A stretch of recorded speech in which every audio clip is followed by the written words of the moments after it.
And welcome to another episode of Behind the Gate with Scott and Kate, sponsored by Elm Grove Farm. This is our 13th episode. And again, we'd like to thank Elm Grove Farm for their sponsorship, and they stand the sire Stonebridge Terror along with Arthur Blue Chip. So don't forget to subscribe to our channel so you don't miss any of the episodes. And we have a special guest tonight. I'm Scott Waddell, along with my co-host Caitlin Wesley, and we'll be speaking to David Dowling in just a short time. But first of all, just wanted to go through some of David's accomplishments over the span of his career. So far, lifetime stats, he's got over 1,800 wins, $7.5 million in purse money, a driving average of 307 for his career, so very, very good. And the last couple of years, 2022 and 2023, both years going over 500,000 in seasonal earnings. So great years for David the last couple of years, and looking forward to 2024. So I'll pass it over now to my co-host Caitlin Wesley, and she will talk a little bit about David and introduce him to our podcast. Thanks, Scott. Yeah, welcome aboard, David. I'm so excited to have you on board. You are one of the most common drivers at, Summerside and Charlottetown. So it's great to have you on board and get to know more about you. Before we do jump in and get to know about you, I'm going to start with your last year stats because they were phenomenal. So why not jump in and start there?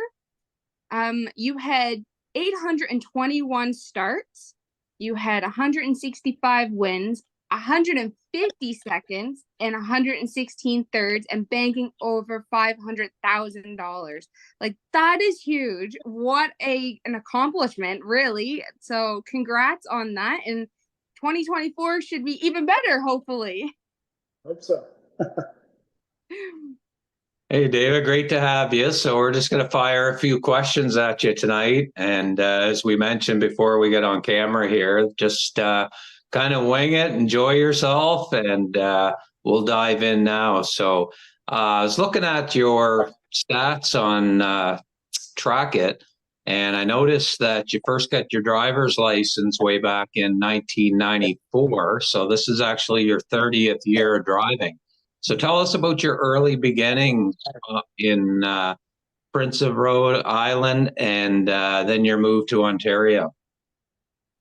Well, at the start, it didn't go that good. I started driving. I think I only drove 7 times. Yeah, it wasn't very many. Yeah. And it wasn't for me then. It was horrible. Yeah, it didn't go good, so I hung them up, the silks up after a few drives, and I think it was 4 or 5 years before I even thought about doing it again. And when I moved to Ontario to work, and then it just kind of snowballed from there. But it wasn't a very good start, that's for sure. It took me a long time to get my first win. Yeah, it took a couple of years, I think, when I was looking back at your statistics. But, certainly I know you're enjoying yourself in Prince Edward Island. Like Kate said, you had a tremendous last couple of years, and actually last few years, David. And, what do you attribute a lot of your success over these last couple of years? Oh, it's people giving me the opportunity to drive. Show up there night in and night out and stay healthy, and people use you, and it kind of goes snowballs, and he gets different trainers use you, and then the other guys follow. It's it's hard work. You gotta work hard at it too. And people back in. Yeah, and you've got how many horses do you have in your stable, Dave? We have 15 there now. Oh, do you? Okay. So who comprises of your operation there over in Prince Edward Island besides yourself? We have a pretty big team. It's you know, it's not just my name's there, but it's not just me. It's me and Britt, and you know, we have Kathleen, Albers, Claire, Shane Baglow helps on race days. And, you know, it's a family thing too. Like we have, you know, family helps out a lot, and, you know, around the barn, you know, helping us do fences and everything. It's a pretty good gig. Yeah, and your brother's involved as well. I think Michael, he's got that nice mare there. She's Rockin' Fame, who had quite a year last year. Yeah, she can make a guy look good. Yeah, she's fun to watch. Yeah. Yeah. So, who would you say has been your most I don't know if it would be influential person, but the one person that kind of you really grow in the sport, or the person that drove you to want to be who you are today in the sport? I don't know. It's my family, my mom and dad always believed in, like, you know, they weren't like, oh, you shouldn't do horses or nothing. They always let me do my thing. And it just, I don't know, it's like I work for so many different trainers, you know, and it's like there's tons of like Stutzman and LeChance and, you know, Ronnie Payne. They all had a part in, you know, showing me the ropes and stuff. And then when I come home here, Brittany, she's, you know, she's the backbone of the stable kind of thing, and she, you know, she's just as competitive as I am, so she keeps the ball rolling. Yeah, no, that's awesome. And like Caitlin said, you had such a great career. Was there anybody, like when you first started out, David, driving, that kind of urged you to maybe take up a career in the horse business?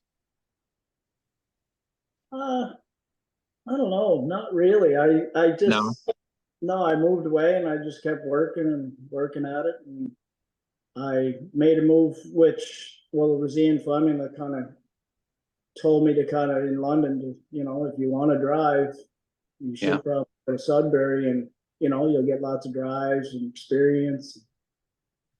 But I went there, and it worked out, and, you know, I got a lot of experience driving horses for good people there too. And then when I made the move to Flamborough, it was, you know, yeah, I had already had, you know, I moved with some good horses myself, and it just kind of went from there.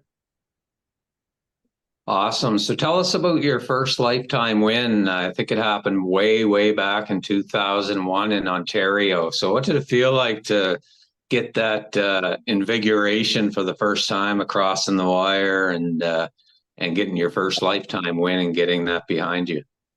Well, it was pretty exciting. Like I said, it took a while. Yeah. Who was the horse? I say, who was the horse? Travarius. Okay. That was trained by Peter Core. Okay. It's funny because I had an opportunity to either drive him in London, and he had the rail, which I thought he had a pretty good shot, or go to Windsor and drive a real nice old trotter. He was an open trotter in Windsor. His name was Bicor Timgo. And he gave me the option. Geez, I really like to get that first win. You know, this fellow was favorite. So I opted to go and try and get my win, and it worked out. Yeah, that's awesome. I certainly say it has. You've had a great career, and you've had actually 6 years in a row where you've got over 100 wins. So good showing there. So go ahead, Kate. I think you got our next question up for Dave. Yeah. We've asked a couple of the drivers this question, and we know you are also competitive on the track. Is there like one or two drivers that you really like to compete against and like pick at on the track, or even if it's off the track after the race, you guys like to bicker back and forth and have some fun? Yeah, there's like Corey McPherson. you're always joking and stuff. And Jason Hughes, Yeah.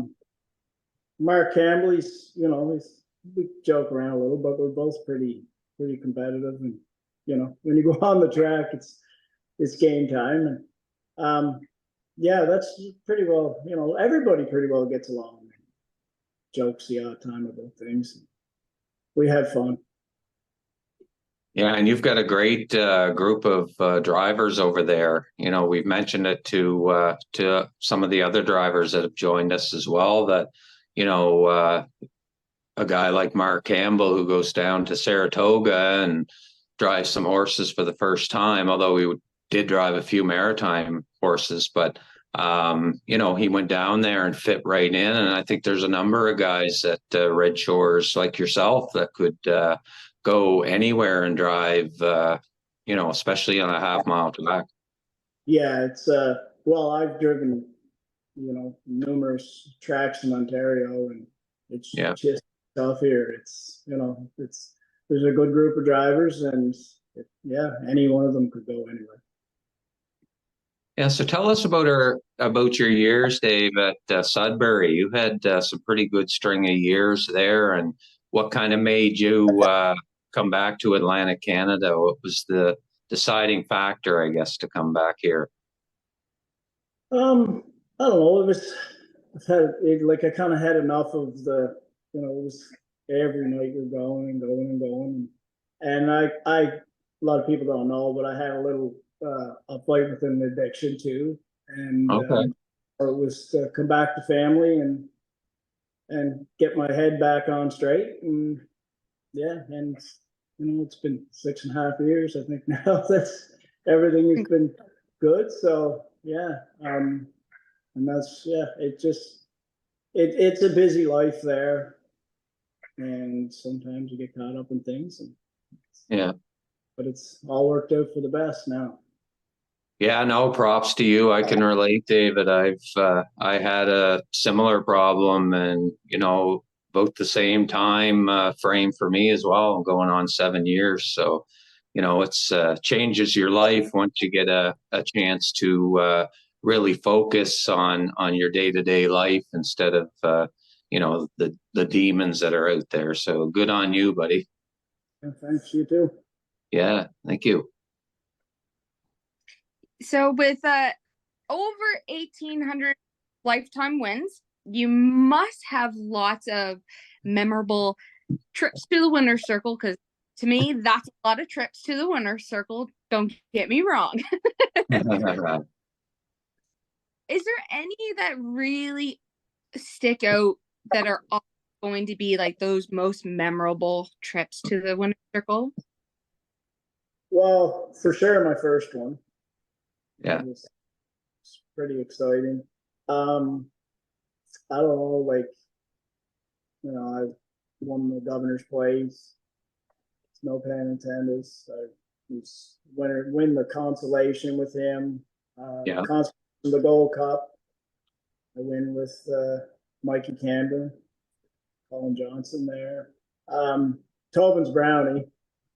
Every win with her was exciting. It's broker, and it was pretty exciting with her. And probably I don't know, it wasn't just one win, but the biggest day is when I win 3 Breeders' Crown in 1 year. Oh, nice. And that'll stand out forever. That's awesome. No, that's awesome. So I asked Todd Treitz in our last episode, David. I'm sure you know that the Atlantic Provinces Harness Racing Commission are seeking out a new director of racing, and we asked some of the other guys what they think that somebody who takes such an important position in maritime harness racing, what are some of the experience or qualities do you think that they should have? I don't know. I think, a knowledge in the sport, kind of a little bit of a background, knowing about horse racing and stuff. And I don't know, it's just the rules are there in the book. Like, play by the rules, and the rules, it's cut and dry right there. Just go by the rules that are in the book, and a little common sense. Do you think that, I asked Todd this too, do you think that getting somebody with the horse experience, of course, but maybe somebody outside the region that might have, or might be seen at least as a little more, I guess, impartial? Yeah, for sure. Absolutely. They know about the horsing, but not a lot of ties. Yeah. All right, Kate. Yeah, so we asked a few guests before if you could take us through your day, what your schedule is like, how you go about a David Dowling day at the barn, or how do you what's your day like? Well, I don't know. It's the alarm goes off about anywhere between 5 and 5, and you get up and head to the barn. Try to feed them anywhere between 5:30 and 5:45. Then I'll have my coffee and let the horses eat. Kind of go outside of the barn so they don't pay attention to me. Then I just go in and start doing stalls until Kathleen gets to the barn, and then when she gets there, we start to jog. And I put away the horse. Me and her both put away the horses after they're all jogged and trained, and then pretty well if we get done early enough, then I'll go work a couple hours at the brother-in-law's all-star cresting there. Oh, okay, right on. I try to get in there. It's tough this time of year because of training back. Yeah, and then after that, me and Brittany and Harrison usually head to, now we're at 2 places. We're at the track and at home we have some, so we hit both places and we feed together and we'll get some street hockey in after. Yeah. And then after that, it's pretty well, we shut her down for the day. Yeah. So here's kind of a fun question. If you could drive any horse in the Maritimes that you've seen race the last couple years, or that you competed against, or you said, geez, I'd love to sit behind, 1 or 2 horses. Are there any that kind of come to mind? There's so many nice horses in the Maritimes, like right in the free-for-alls, and then you've got, some 3-year-olds coming 4. And, have you ever thought about one that you'd like to sit behind that you haven't yet? Yeah, well, I want to drive them all. Yeah, I know. I like Malignity. I like him. He's a big, strong horse. Looks like he could, he can do it any way you want to do it with him. It looks like, anyways. Yeah, Paul. I like Paul Andrew. Yeah.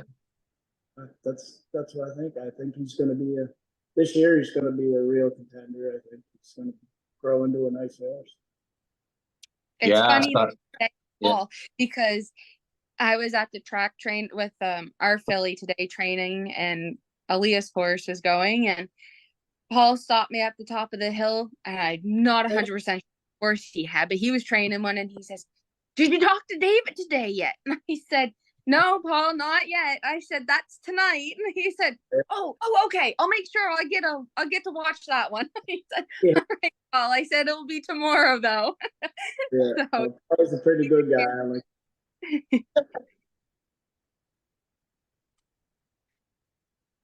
But yeah, it's Malignant. Even just to watch him train, he's like a horse that you just see once in a while. Like, he's just one of those big strided colts. Like, he's just, and all you can do is just watch. Like, he's just so fun to watch because when he jogs, he's full of himself. When he's trained, he's all business. So yeah, I couldn't imagine sitting behind one like that. That's for sure. He's a true athlete. That's for sure. Right. Yep. Yeah, son of Malicious. He's a handsome fella. That's for sure. So we've had a number of young drivers emerge in the last few years, especially with your matinee program over there, Dave. Have you seen any couple drivers that you think are standing out a little bit that are having some luck over in Prince Edward Island? Yeah, they're all doing good. They most of them, handle the horse good and safe and stuff. Brady Sweet, he's really took off there in the last little bit. He's does a good job with the horse, and Brett Clough and Kyle Darash. I like them kids, and anytime I can help them out, or they ask me something, I'm always willing to give them a hand. They're good kids. Yeah, and it's great. They came up in a great program over there in the matinee that PEI do, and certainly a great stepping stone for young drivers. Yeah, for sure. It's needed, and it's I don't know. It's nice to be able to do that and not just get thrown into the wolves. It's behind the gate and stuff. It's a lot different than just training. Yeah, absolutely. And well, that's like us here in Nova Scotia. We don't have that opportunity to have the matinee circuit. So Right. when I throw together the amateur races, usually during Grand Circuit Week or something fun, it's like it's a thrill. Like people say, "Oh, you're just going out to race." No, honest to God, go behind that gate, because that's where the adrenaline hits you. You're like, I'm in this. Like, I'm doing this. Like, and it's like the best feeling.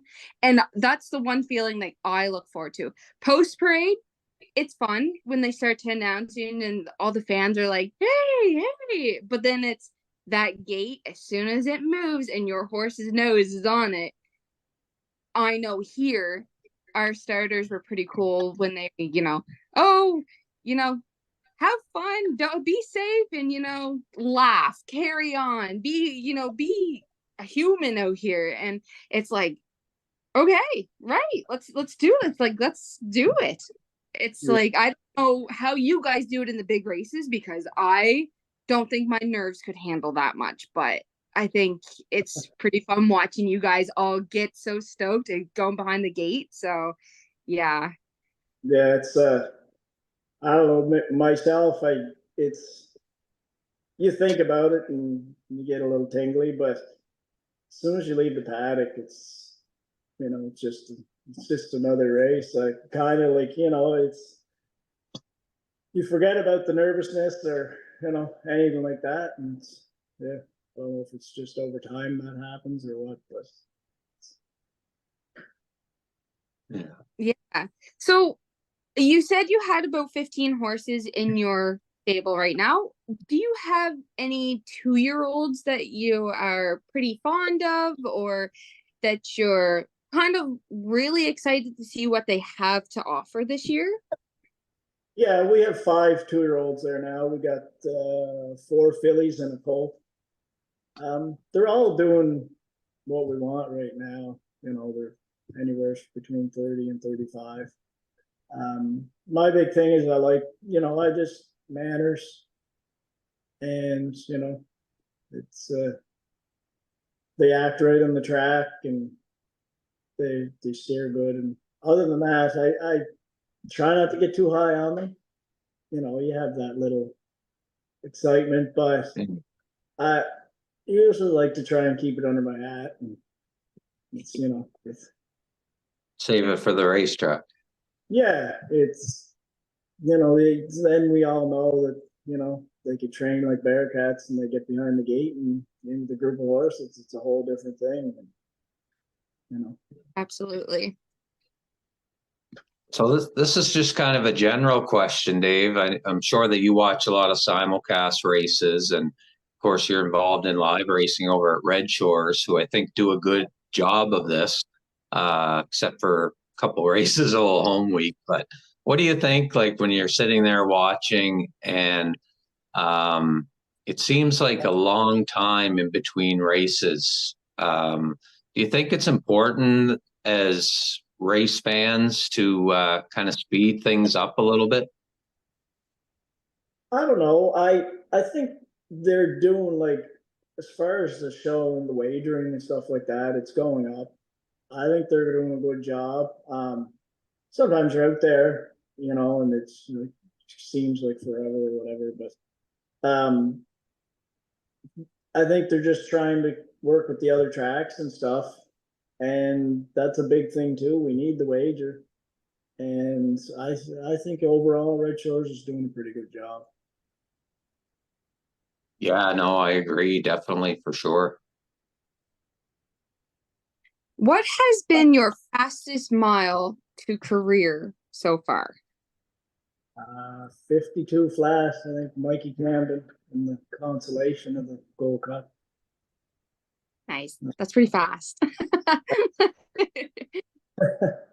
Yeah, and you had some pretty good luck over the last I'd say 3 or 4 years, especially with like you say, you got to drive no plan intended for a couple of years, and tell us about him. He just seems like a real plug horse that he's tough. He's a big strapping horse, and kind of what it's like to drive a horse of that caliber. It's definitely a lot easier to drive than this. Yeah, the fast ones. Yeah. Yeah. But he's like that horse. He's tough. You can pretty well do whatever you want. You're not going to go busting the gate real hard with him, but he's not scared to take a little air either. And the governor's plate there, everything worked out and got a good trip, and he fired home. Yeah. Yeah, he's been a nice horse over the years, and tough horse.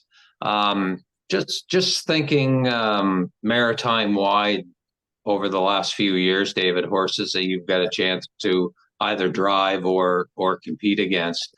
Are there two or three that really stand out as far as some of the best horses you've seen around here?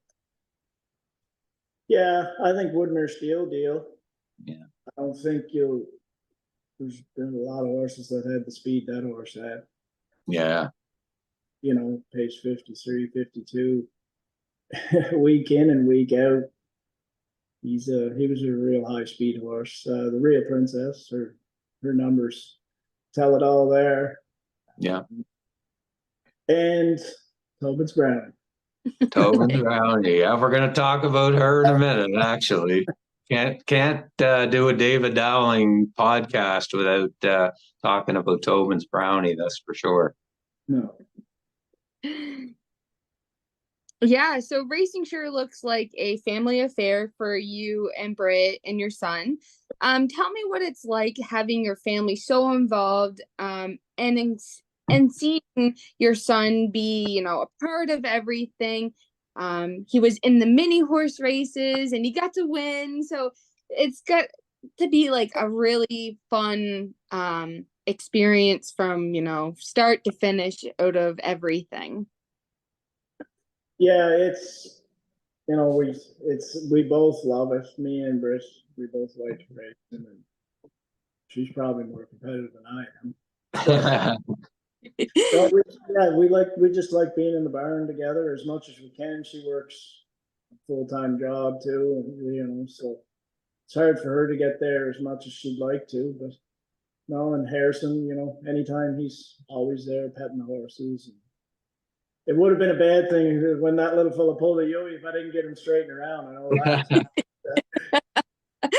that's dad's fault there, I'd say, but no, yeah, no, we just it's and it's good, she watches them train all the time, video and stuff, and it's a team effort, that's for sure. Right on. So, got to ask you about Tobin's Brownie. She's been such a competitive mare over the last few years, and such a great state performer, and just love watching her race. She's such a game mare. What's it like to sit behind her, knowing that basically every time you sit behind her, you've got a shot in the race? Yeah, she's pretty special. Yeah. she's the easy horse. Like before the race and after, she's the worst horse. She, throwing her head and pulling and tugging on you, but you turn behind the gate and she's two fingers, and you want her to leave, she leaves, and if you want to take her back, she comes back to you pretty easy. After in winter circles, she tries to kill Briss, but she's pretty special. She kind of started it for us, basically. Might not be here where we are now if we didn't have her, but yeah. She's special, and hopefully after racing we could put her in the breeding shed. Yeah, I was going to ask, after her racing career, I'm sure she's going to make a fabulous broodmare. Any ideas on who you might breed her to? I'm thinking maybe Malicious. I don't know. Not sure. I think Brittany's more up on that part of it than I am, but I think she has a couple in mind. Yeah, but I'm not really sure. I don't really want to stop driving her right yet. So yeah, I know she's a lot of fun to drive. Absolutely, and I think we wanted to kind of end things on talking a little bit about your father-in-law. Go ahead, Kate. Finish things off. So you drove for Earl Watts, and tell us about a couple of the horses that you've driven for him that really stand out to you and that you really like to get on board with. Well, there was a 3-year-old filly I drove for him, Woodmere Elysiac. She was phenomenal. I won Breeders' Crown with her. And one I like to drive, she's still in his barn now, is Rock the Baby. Okay. Me and her get along pretty good. And as you know, I like to leave a little sometimes. And she can get off the switch pretty near as good as anybody. So. That's awesome. All right. Well, listen, David, it's been a blast. Thanks very much for joining us tonight. Wish you all the best for the upcoming 2024 racing season. And I know you're going to be looking for 7 straight years with 100 wins or more. So we wish you all the best to keep the streak alive this year. Thanks a lot, guys. All right, so that'll do it for episode 13 here on Behind the Gate with Scott and Kate. And our next guest up on episode 14 will be Jessica Hallett, the award-winning photographer, writer, and daughter of John and Michelle. John got his racing start actually in St. John, New Brunswick. So we'll find out a little bit more about that.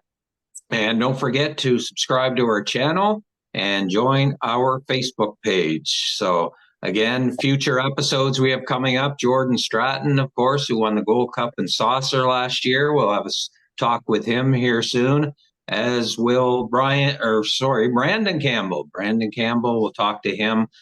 He's having some great success out in Western Canada, and we'll talk to him in a future episode as well. So thanks very much again. So for myself, Scott Waddell, and our co-host, Caitlin Wesley, thank you very much. And for our guest, David Dowling.